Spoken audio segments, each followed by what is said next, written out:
Alright guys, welcome back to the channel. My name is Highruler, and today we're going to be looking at the IGN video of Spider-Man. Now, it's really interesting that a week before the War Table, where they were touting that it would be our first chance to see gameplay of Spider-Man, that now we have a bunch of journalists who are able to kind of talk about their experience looking at this footage. Now, it's really interesting, guys, because, obviously this dropped late last night, early this morning for people, and I woke up to a few reactions to it. I haven't been able to see a lot of things, though I've been seeing a lot of the discourse on social media, so I'm interested now to see kind of what to expect out of, obviously everything to do with Spider-Man as a character, right? Because what I've been seeing, and I'll be quite frank with you guys, is quite negative, right? I've seen a lot of negative takes, and, a part of that is obviously the sour feeling of how long it's taken to come out, obviously him still being exclusive. I think a lot of it also comes down to is just like, what is that first impression like, right? And from my understanding, and we're going to get into the video here, is that the first impression probably isn't the best one. So with that being said, let's start the video and see what we get. Finally, on November 30th, Spider-Man is swinging his way into Marvel's Avengers. If you're playing on PlayStation, that is. I recently got the chance to spend 2 hours hands-on with Crystal Dynamics' latest addition to the roster and see everything the web slinger has to offer. I'm really looking forward to using his abilities more, but a little worried about what it is I'll actually be doing with them. Everything we've been doing for the past few months. Listen, I totally understand where this conversation is going to go, right? I know where this conversation is going to go, right? It's going to go, Spider-Man doesn't have anything to do. There's nothing new to the game being added with Spider-Man. And I totally understand that. And I totally get that conversation, though. I would also kind of understand the conversation if they did add, story content, narrative content, villain sectors with Spider-Man, how that conversation would also go, right? So it does feel like a little bit of a rock and a hard place, right? Do they develop actual content that is Spider-Man specific and then really lock the other platforms out? Or do they just kind of give a character, an event, a little bit of a story told through other means and just kind of wash their hands of it, right? It's kind of like, once again, between a rock and a hard place, But, yeah, I mean, like, at the end of the day, you can't win in a scenario like this, right? You try to do your best and hope people like it, and then you see what happens, right? So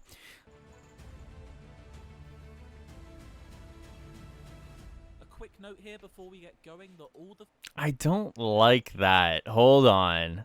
I saw this on Twitter.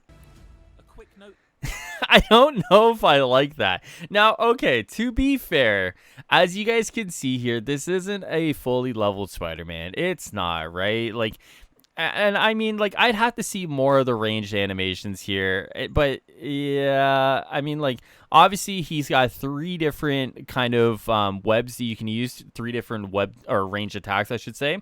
So one of them is the web shot, the charge shot, and the tether, I believe. So I'd have to see like how all 3 of them look. And obviously there's going to be one that's going to be better than the others, I would imagine, right? So, but yeah, this looks really weird. He's like, whoosh, whoosh, right? So yeah, I don't know. All right, let's keep going.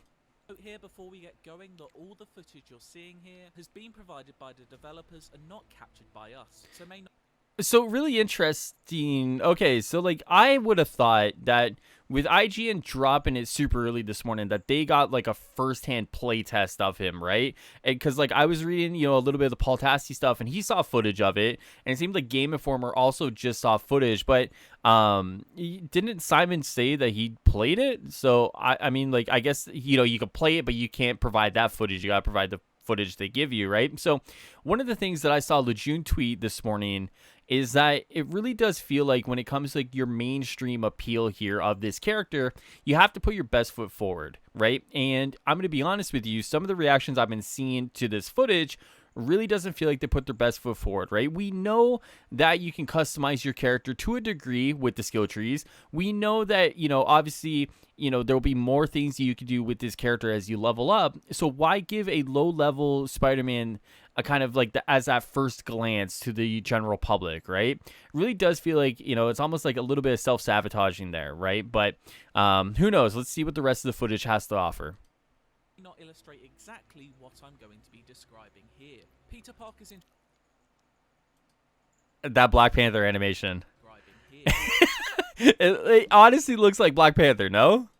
Peter Parker's introduction to Avengers is slightly different to previous DLC characters. Called a hero event instead of an operation, Spidey doesn't have any of his own story missions, but instead feels more akin to a character joining a hero shooter roster. As with every other Avenger, Spider-Man comes complete with his own unique moveset and Right. to the frontic action. With Okay. a combat style largely centered on quick evades, perfect dodges, and quick-fire melee attacks, he plays somewhat similar to He looks cool. Black Panther. He looks. Although a lot of his strikes It looks are cool. standard punches and kicks, every now and then a more Spidey-like contextual animation will trigger, which feels entirely in keeping with the character. As That with was any cool. of the Avengers, he also has 3 heroic abilities. Web Bomb causes area of effect Okay, I like that. That's cool. I like what that does there. All right, sweet. damage and is naturally useful for crowd control, but also inflicts the new webbed status effect onto enemies. Once that status effect bar is full, a webbed enemy becomes incapacitated and much easier. Oh, okay. So I'm going to assume, now this is just me assuming, that, for example, let me see. Where's one with the bar? Where's the bar? All right.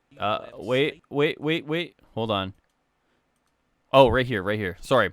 So once this bar gets full, you get the prompt to do a takedown. Is that kind of what it does? As well as kind of like, once again, immobilizing them. Okay, interesting. That's an interesting way to kind of apply that status effect there. All right, cool. Yeah, why not? Kind of neat to use that. Sure. The new webbed status effect onto enemies. Once that status effect bar is full, a webbed enemy becomes incapacitated and much easier to take down. The Spider Drone is a patrolling AI companion that fires webs at any foe that wanders into its range. Okay, so here's where I've seen a little bit of discourse as well, and I frankly may agree with them. You know, I would have liked to see a Spider-Man without gadgets to kind of give that kind of take, and I'm gonna try and not compare to Insomniac's version, right? Because I think a lot of people hold the Insomniac version really high up, myself included. So I'm gonna try and separate the two. Now, with that being said, this is going to be a small comparison here because the Insomniac version does have gadgets as part of the kit. And I think that's cool. You know, I like gadgets. I don't mind gadgets. I think gadgets are becoming more in line with Spider-Man's arsenal as we kind of like see him progress as a character, right? Though I can't remember how often he used gadgets in Nick Spencer's run, the most recent one. So it is kind of increasingly becoming more apparent in his arsenal, right? But I would have liked to see them kind of go without a gadget Spider-Man, right? And see kind of what they could do without a gadget. Though, if they had to pick the drone, and the drone does sound pretty cool, it's not the worst thing in the world, to be honest with you guys. I just would have liked to see them move away from gadgets and give like a different take on Spider-Man. Though, not the end of the world, to be honest with you. Radius. You can choose whether to instruct it to roam a specific area of the fight. Oh, that didn't look good here. Hold on. I am going to be a little bit of critiquing, guys. So I'm not trying to nitpick or just be a jerk. Obviously, I do want to kind of highlight the things that I like and the things that are going to make me go, right? Though, once again, this is a very low-level Spider-Man. So, like, a lot of the stuff that, the damage-wise or stuff like that, like, that's stuff that could obviously be customizable as you kind of level up, though. Let's look at this animation really quick. I'm going to mute the video for this one. So, like, right here, he's going to web zip over, right? Right here. And then, like, I mean, maybe that's just him getting to the enemy? Maybe. Oh, I guess that makes sense, right? Like, he just web zips over. It just looked weird. Okay? It looked weird. Follow mode, offering some welcome flexibility on the battlefield. Okay. Is Spider-Man's ultimate ability, the Wrecking Ball, effectively a giant ball of webs that... Okay, that looks cool. I mean, like, this is a traditional Spider-Man move, right? Like, as far back as I can remember, this is a Spider-Man move that happens, right? So, for it to be the ultimate one, I'd like to see, obviously what kind of damage we can do. I'd like that for the most part, his web stuff is very AoE, right? As Paul Tassi said, very crowd control. I like that. I like that they put Spider-Man in that kind of role, right? So, for me, seeing, obviously his assault and now his ultimate be very AoE focused. Even the drone, obviously you can have a patrol an area. Obviously it's like single target damage, but for the most part, you can control an area. Once again, crowd control. I like what they're doing here with Spider-Man in that regard. that smashes down onto the ground to damage anyone near it. It works in a similar fashion to Thor's Bifrost ability. Okay. Spider-Man feels great in combat, which is not entirely surprising. Hero design has never been Marvel's Avengers problem. The True. same, sadly, can't quite be said for how it feels to play as Spider-Man outside of a fight, though. In this preview build, I got to swing around the eastern seaboard region, which is the closest we're going to get to Peter's native Queens. A very high bar. So it's sky swinging, right? So as you guys can see, sky swinging. All right. I mean, like at the end of the day, guys, obviously, if I had to choose between Spider-Man who can sky swing and Spider-Man who can't swing at all, I would choose sky swinging, right? I think this is like, at the end of the day, this is the necessary evil in order to get Spider-Man in the game moving like Spider-Man, right?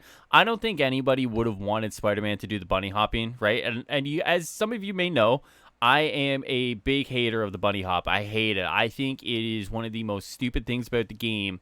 So for them to kind of just, go with the necessary evil of sky swinging, even though it looks stupid, I would argue that bunny hopping is even more stupid looking than that. So for me, sky swinging all the way, baby. Let's go. Let's take it because it is much better than bunny hopping. Has been set by Insomniac when it comes to the fluid motion of Spidey, but even allowing some headroom, Avengers falls. Oh, hold on. What was that? Hold on. All right. So I just caught this. Watch this, guys. So what you're gonna see is I'm gonna mute it so you don't have to listen to Simon again. So watch this. You come around, right? So right here, he's gonna make the turn to his left, and right here, look, he's got the web and he's in his kind of Spider-Man motion. Oh wait, hold on. Did I not catch? Wait, it looked weird in full motion there. Oh yeah, it was right there. Yeah, it's very like small. All right, I feel like I'm like an NHL referee trying to figure out someone's offside or not on this one. Right here, yeah, it looks weird. Like the animation there just looks very weird. Yeah, like that just looks janky. I mean, not the end of the world, but just another case of like a little bit of a jankness there that just kind of like throws it off, right? Like I just caught it as like, ugh. Not, once again, not the end of the world, right? Like, it's really not the end of the world. For the swing off of anything method, Spider-Man effectively swings from a glass ceiling in the air. In fairness to Crystal Dynamics, yeah. This is the only real option. True. With the majority of Avengers locations being rural, such as deserts and snowy tundra.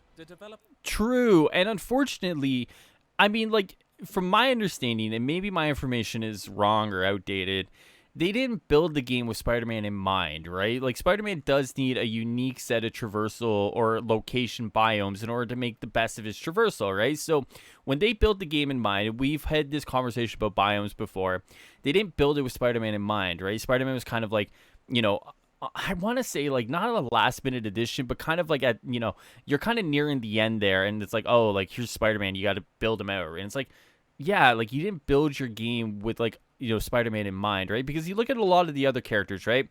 Thor, Iron Man, Hulk, very much so you can make use of them in many different terrains, for example, right?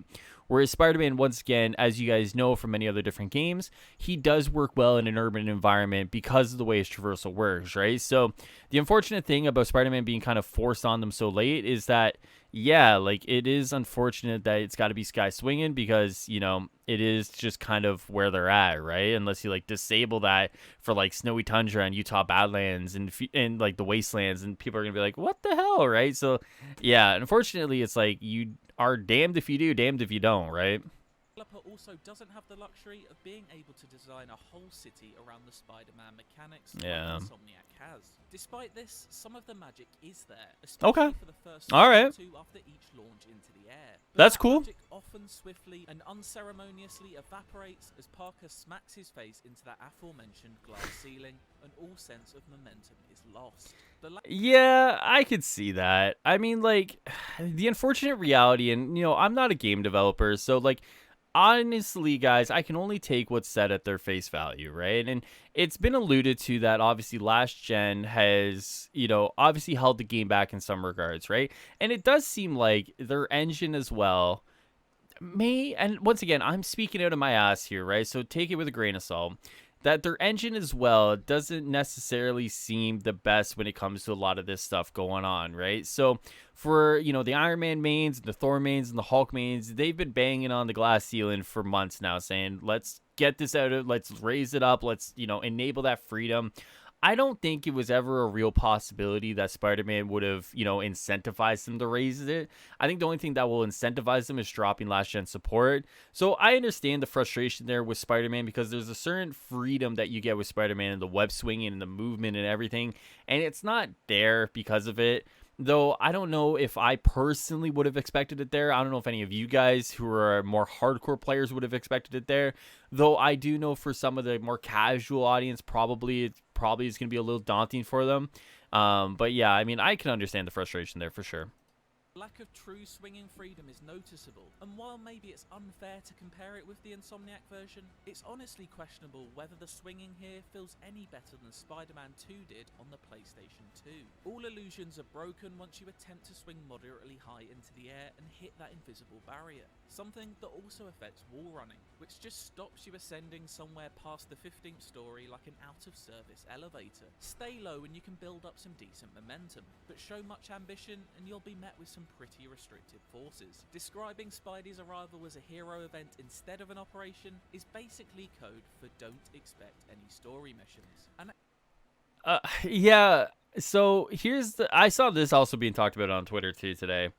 Here's the most interesting thing, because I think the discourse surrounding this really stems from your perception and where you stand within the community, right? So for anyone who's kind of like a hardcore player in the community now, I'm sure you're well aware of players who are like, okay, don't care about operations, don't care about story, just get these characters out, right? Because characters for a while can spice up the gameplay element and provide kind of like that new breath of fresh air, right? Versus, Simon, who I imagine is probably not a hardcore player, or I imagine, some of the more casual audience who may check the game out for Spider-Man, who are looking for that more kind of narrative focused content in order to kind of like tell this Avengers story, right?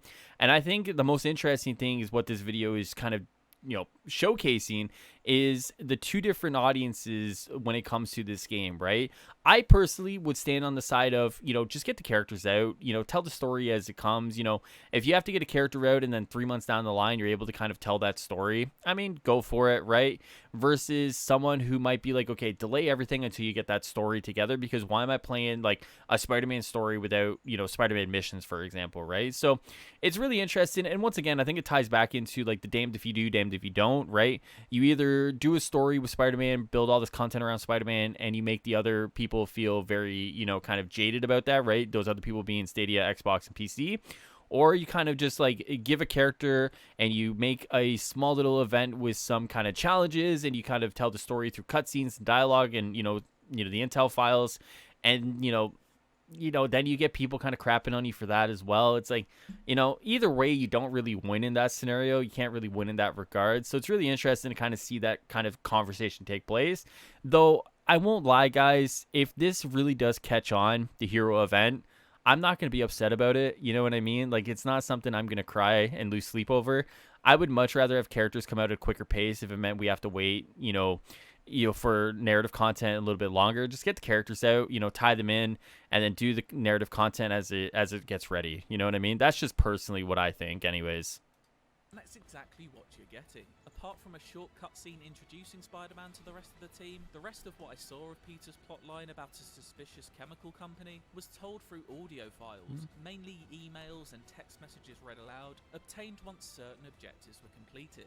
These objectives are all standard Avengers fare that long-term players will be familiar with. For sure. Perform 25 power attacks or play any 2 missions. Apart from a harm room tutorial, there's no need. That looks kind of cool. I'm not going to lie. I know that was all like the takedown animation for the Dreadbot there. That looks kind of cool, man. I am going to say that because, I have picked on a few animations here, but let's watch this again. This looks pretty dope. So obviously right here, he jumps, pulls back, pulls it. Obviously then you get this, and then spins around, gets on top, and then that's cool looking, man. I like that. That's cool. content is definitely That's cool. frustrating, and those expecting a new set of Spider-Man story missions to play will be left disappointed. One thing that Spider-Man doesn't lack, however... Once again, I mean, like, it totally depends on where you stand, right? I mean, like, do you want heroes quicker, or do you want, like, more narrative kind of, focused content with that character, right? It totally depends on where you stand. I understand the frustration, though. I get it. I mean, of course, like, everyone would want, narrative and character content as soon as it's possible, as quick as possible. I mean, the unfortunate reality, it seems like, is that, like, it is kind of like, you know, pick and choose, I guess, which it does suck. I totally understand the reality, though. Is outfits. Crystal Dynamics' latest addition to their Marvel Skinematic universe comes with around... You gotta laugh, man, because, like, as someone who wants content to the game, even myself have said, like, they seemingly do focus on skins a lot, and I get it. I mean, skins are the way you make money, right? So, I mean, like, the Skinematic universe, you gotta laugh at it, guys. That was pretty good. Give it to Simon for that one. Yeah, you got it, man. You got it. around 40 suits. There's every color under... Okay, so 40 suits. I would imagine, okay, so 40 suits, how many of those are going to be the base models versus recolors, right? That's actually 40 suits, eh? Okay. under the sun imaginable, as well as some fan favourites from the comics such as the Spider Noir suit. It's clear that a great deal of care has been taken in curating and designing these outfits. So it's a shame that the same attention doesn't seem to have been paid elsewhere regarding new missions or Spidey's Traversal. Spider-Man... Okay. Yeah, I mean, once again, it's a pain point for the more casual audience. I get it. The traversal thing, I mean, once again, there has been some janky moments. So, yeah, for sure. I get it. Man has been a long time coming to Marvel's Avengers, and while it does remain to be seen whether the wait has been worth it, for the moment, that's cool. Feels more like a promise fulfilled through gritted... Before we get to the end here, one of the things that I'm seeing are really cool takedowns, which gets me excited to see what kind of takedowns they're going to add over time for Spider-Man, right? I think Spider-Man offers a lot of freedom in kind of the takedown opportunities that you can do. I mean, very nimble, very quick. He's got the webs, like, he's also very strong. Like, the amount of takedowns you could possibly come up with for Spider-Man probably eclipses a lot of the roster as is, maybe even all of the roster, right? I think there's a lot here that you can do with Spider-Man that you can't do with the other roster when it comes to takedowns specifically. Teeth rather than one delivered with a smile. I actually would agree with that too. I think when you look at this, and my information could be wrong, right? But my understanding was, like, Spider-Man was added in, like, the 11th hour, right? It was kind of like, hey, like, we just signed this deal. You're going to have Spider-Man. And, I totally can see that, like, when Spider-Man is kind of like the deal's made and you got to add Spider-Man, you got to make Spider-Man, it doesn't fit with the original vision of the game. And because of that, it does feel like it's a side quest instead of the main quest, I guess, to put it that way. So I can't see, like, looking at it that way, it's like, now we have to do the side quest and it takes away from the main quest. And unfortunately, we have to do it because there's just no choice, right? So, though I guess gritted teeth is an interesting way to put it, though I can sympathize with, like, this being kind of like forced upon them being Crystal Dynamics, and they have to fulfill that obligation, right? So I will say, with that being said, the video is just about done.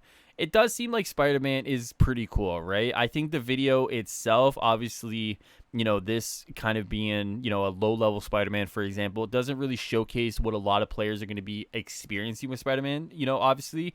A lot of us, even the more casual audience, will, eventually get to a max-level Spider-Man. We'll eventually get to a fully customizable Spider-Man in terms of the masteries and skills and so on and so forth. And I think that will be able to kind of showcase what Spider-Man is going to be able to be doing, right? And we've seen a lot of the same attacks. We haven't really seen anything that will kind of, make you go, whoa, that's so cool, right? We haven't really seen, to my obviously great memory here, we haven't really seen a lot of the other ranged options that he has, which, obviously depending on your play style, my play style, and I've been accused of defending ranged. I'm a ranged player, right? So I would have liked to see what the other ones do, how you incorporate that into kind of the play style of Spider-Man.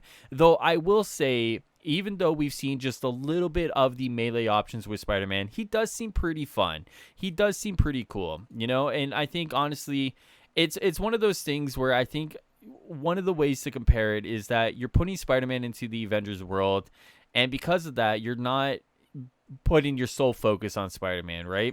In the same vein that I will say that probably a modern day developed game based around any of the Avengers characters currently in the game would probably come out better than what they are now in the Avengers game, right? Because the sole focus is going to be on that singular character, right? There's more time to kind of go in depth on that character, right? Even though the combat and, animations and stuff like that, when it comes to that, are still very good, I think, when you look at a character that is having a game built around them versus them being put into a game that is built around an amalgamation of characters, obviously it's a little bit different there, right? But I will say Spider-Man does seem fun, though one of the things I will question is the intrinsic. To my understanding, the intrinsic is a defense buff, right? Which is interesting because to me, when I think Spidey sense, I don't think defense, right? I don't know if you guys think defense. I don't think defense.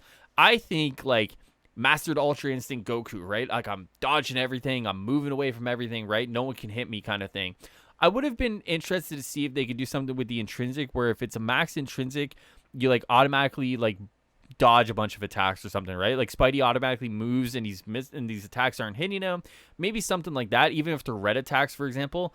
I mean, the defense buff is interesting, though. I mean, it's gonna come down to like I gotta play with it. You know what I mean? I gotta really get my hands on this character and really see what we get. Though I will say he seems fun, man. I was kind of going into this expecting the worst because what I was seeing on social media was like, this is the worst thing ever, right? All these different things. And I'm like, he looks fun, man. And I think that's kind of the breakdown. Some janky animations there, some things that kind of make you go, but like overall, if you're looking at Spider-Man and you're going, okay, he seems fun. I think that's the kind of the breakdown that you're getting out of this video. We'll have to wait and see, obviously, the combat showcase on the 29th, what kind of things to get out of that. I think we'll get a way more in-depth breakdown of his combat capabilities, though I think this is a good kind of like, what's the word I want to use when you kind of like an appetizer? Maybe this is a good appetizer, right? And I think depending on, your feelings towards this and the combat, you'll be very happy on the 29th and then the 30th. When it comes to the story and the narrative content, I think once again, depends on where you stand. Obviously, as I referenced earlier, there are people in the community that want characters like as soon as possible, screw the narrative content, just, kind of fill it in when you guys can, versus people, much like Simon and maybe more casual audience who want that narrative content like with the character quick as possible. They want it all kind of tied together kind of thing. So I don't know, guys. I mean, once again, I was expecting the worst. I'm walking away pretty kind of happy about this, and I think Spider-Man looks pretty cool, man. I am probably going to try and play Melee for those people who know me as the ranged guy. I think he looks pretty cool. I'm excited to get my hands on him, and hopefully day 2, maybe day 1, we'll get a raid done with him. So with that being said, guys, he looks pretty cool, and I'm excited for more Spider-Man. What about you, though? When you watch this video, when you read all the articles today, what did you make of Spider-Man and Marvel's Avengers? Let me know in the comments below, and if you want more Avengers content, make sure you subscribe to the channel, like the video, and I'll see you guys next time here. Take care of yourselves, and I'll see you guys later. Peace.